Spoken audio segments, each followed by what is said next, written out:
यार गजब माल जाती। अरे भाई अरे अरे ढेर बौराई बा। अरे भाई गाँव बिजली गिरेबी है भाई।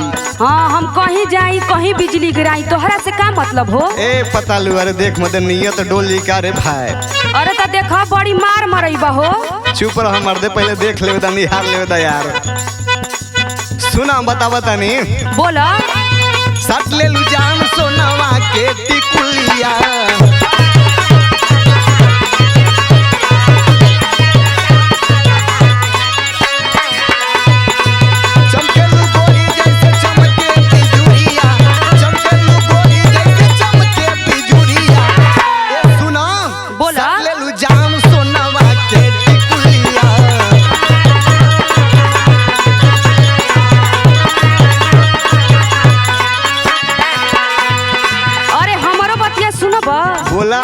सुना का देखी हो संभार नहीं लागे नजरवा,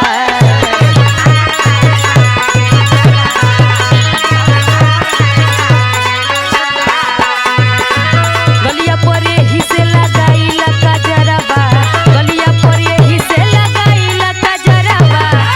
सुना बोलो। देखी हो संभार नहीं लागे नजरवा,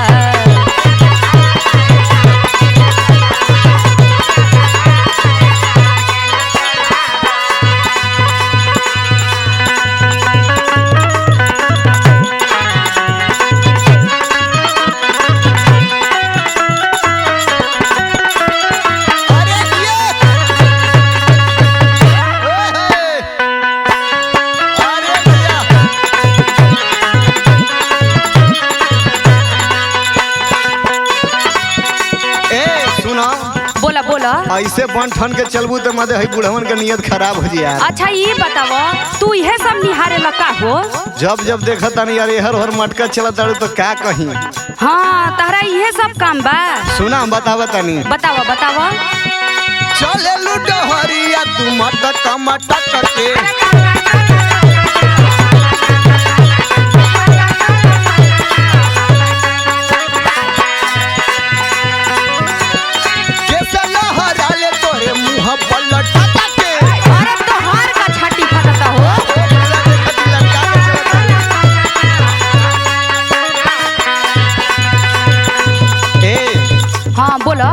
ऐसे मत रहा यार।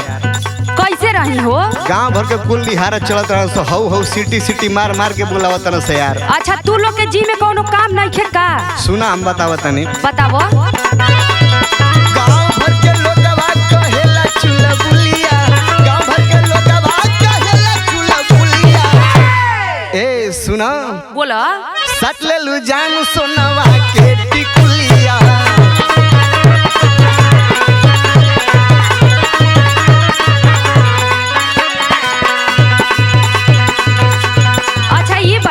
बोलो। और तू लोग के जी में कौनो काम तो नहीं खे, बस इहे कुल निहारे के बा। हाँ बस चिपोर देवला हो गई।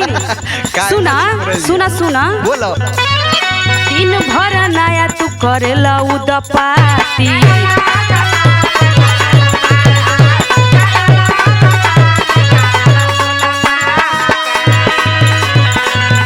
सुना तारा ना? सब सुनता नहीं। दिन भर नया तू करेला उदपत